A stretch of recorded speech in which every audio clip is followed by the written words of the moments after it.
The following tape will explore the setup and proofing of a demonstration stone. Considering the fact that the workshop is stocked with several models of presses, the Fuchs & Lang type press will be discussed first. This type of press has been the mainstay of workshops worldwide for years. As the camera pans across the equipment, one can notice the setup of the press, the plastic tympan including greases positioned on the shelf attached to the press. The scraper bars of varying sizes have been selected and the stone is positioned roughly on the press along with boards to lock the matrix in place. The arrangement of the proofing materials can be seen next. The condition of these materials as well as their convenient arrangement adjacent to the press is of the utmost importance.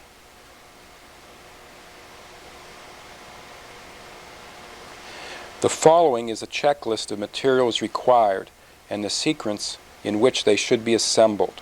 In the background one can see the talc and rosin box with cotton, gum arabic and excess gum for making edge cleaner. Miscellaneous items include etch brushes, corrective tools such as snake slips, blades and needles, and cheesecloth for buffing down a gum film. To the left of the inking slab, the paper kit is located on a clean table surface. The kit includes newsprint for rough proofing, newsprint for interleafing, intermediate proof paper, and the addition paper. The final addition paper would be torn to the correct size for the particular image. In setting up the stone in preparation for printing, check both the press bed and the back of the stone for foreign particles of dirt and gum. In this shot, the correct scraper bar is shown. The bar is larger than the image but smaller than the stone. A rule of thumb is to fit the bar to the stone and disregard the image size, since the bar would be almost the size of the stone regardless of image size. The next shots reveal sizes both too small and too large. Next, move the press bed with stone under the scraper and center the stone to the bar. Roll the stone through several times to ensure the centering process has been correct. To determine the travel of the stone during the printing cycle, as well as starting and stopping points, the scraper is lined up on the margin of the stone at the beginning and end of the travel. This position is determined by sighting through the opening of the press frame to locate the relationship between scraper and margin. A piece of masking tape is affixed to the edge of the press bed in line with the frame. The bed is pushed through until the trailing margin is just under the scraper. A second piece of tape placed on the bed in line with the frame indicates the stopping point of the press traverse. A backing sheet with tympan is positioned on the stone and the pressure is brought down as far as it will go.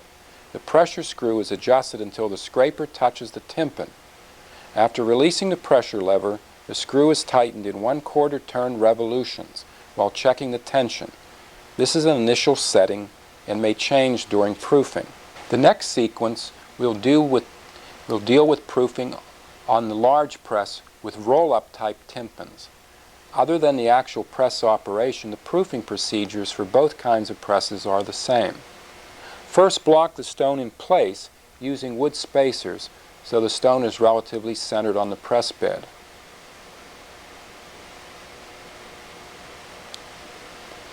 Center the stone left to right on the press bed with the help of a ruler. This method is used to center the scraper to stone because the roll-up tympan gets in the way of the traditional method of centering. In this case, 4 inches on both sides. On the tackage press used in this demonstration, there is a floating tympan roller that can be adjusted vertically. This roller should be adjusted so it rides slightly above the matrix. Damage will be inflicted on the tympan and this roller if the device is too low. Next, the press bed is positioned to the scraper bar by using the previously discussed tape method. Finally, check the centering accuracy of the scraper to stone by observing the edge of the stone through the tympan.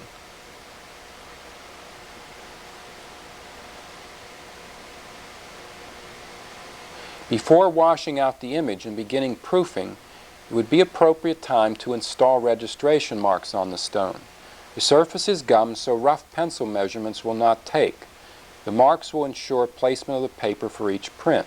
First, start by determining the center of the image and place a pencil line in the margins at the top and bottom of the stone.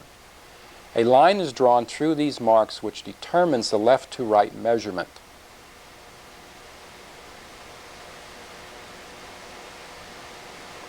The top to bottom proportion is determined by the paper size, in this case 22 by 30, or the margins desired.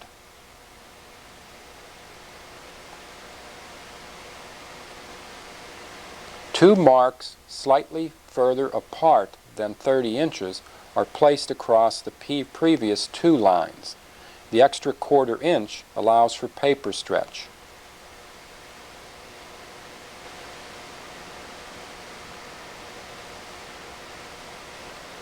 By placing a sheet of paper torn to the correct size, one can see the relationship of the paper to the registration marks.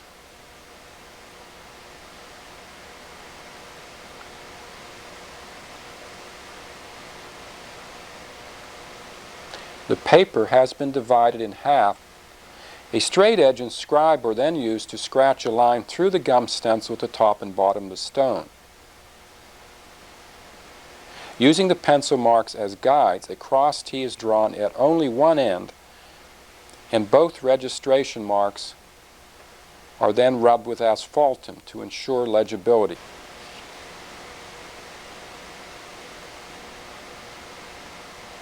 Scratch just enough to remove the gum surface.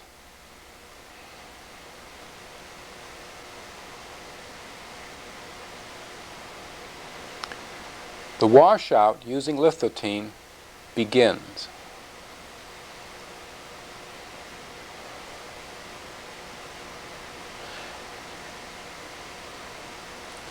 And ends with an asphaltum rub-up.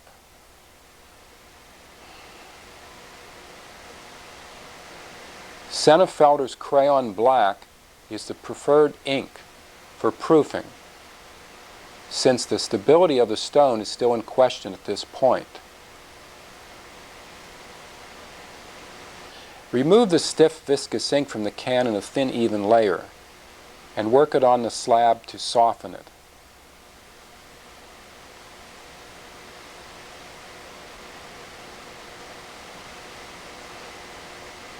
The roller should be lifted and rotated at some point in the forward and backward motion.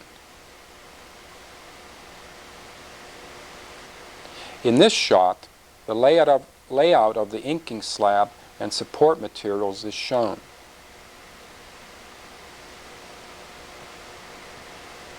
The washout sponge, which will pick up the surface gum and fugitive asphaltum, is used first.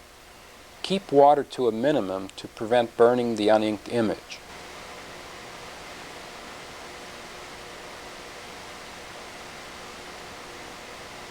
The fine pour printing sponge is used next, and the roll-up commences. From this point on, a constant film of moisture must be maintained on the stone surface to ensure image stability. Ideally, the image should accept ink at the same pace as before. However, it sometimes responds slowly as a result of the second etch. Don't be alarmed at this point if that is the case. Before laying the proofing paper, wipe down the stone with a sponge to remove any roller scum and to reinforce the moisture on the surface. A second tympan can be used between the roll-up tympan and the backing sheet if creases develop in the print. Commence the printing cycle using just moderate pressure at this point.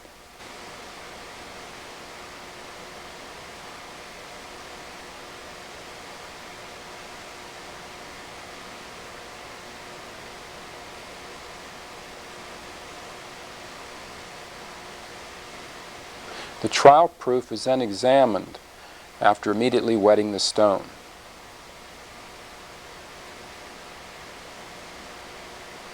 At this junction in proofing,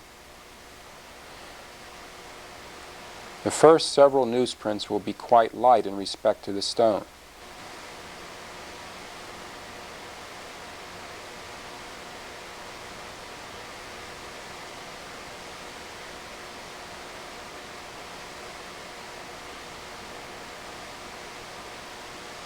At this point, a sequence is established in terms of the number of inking cycles, rolling patterns, and amount of ink on the slab that will be repeated judiciously for the next several proofs. In this shot, notice that the proof is slightly richer. This shot, one can see the progressive darkening of the proofs and the relationship between the proof and image on the stone. At certain points in the procedure, more ink may have to be used, including more cycles of rolling and a reduction of speed. However, these are decisions made from experience. Shown here is the paper kit, newsprint, proof paper, and finally to the left, the edition paper. A satisfactory proof is positioned next to the edition paper to use as a printing guide. This shot shows the hand articulation when laying the paper to registration marks. Once in position, the index finger holds the paper firmly while the other end is dropped in place.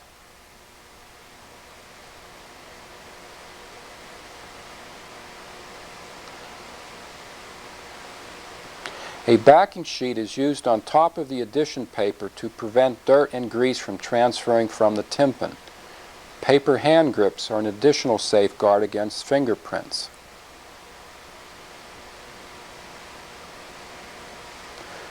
To hold the stone for a short time between printing, for example, if the printer wanted to have lunch but didn't want to, quote, close down the stone, a temporary safeguard can be used as shown here. First, the stone is rolled up to printing fullness, and a small amount of gum is added to the margin. A damp sponge is employed to distribute the gum. The sponge is wrung out repeatedly and buffed over the stone until the gum film is thin and dry.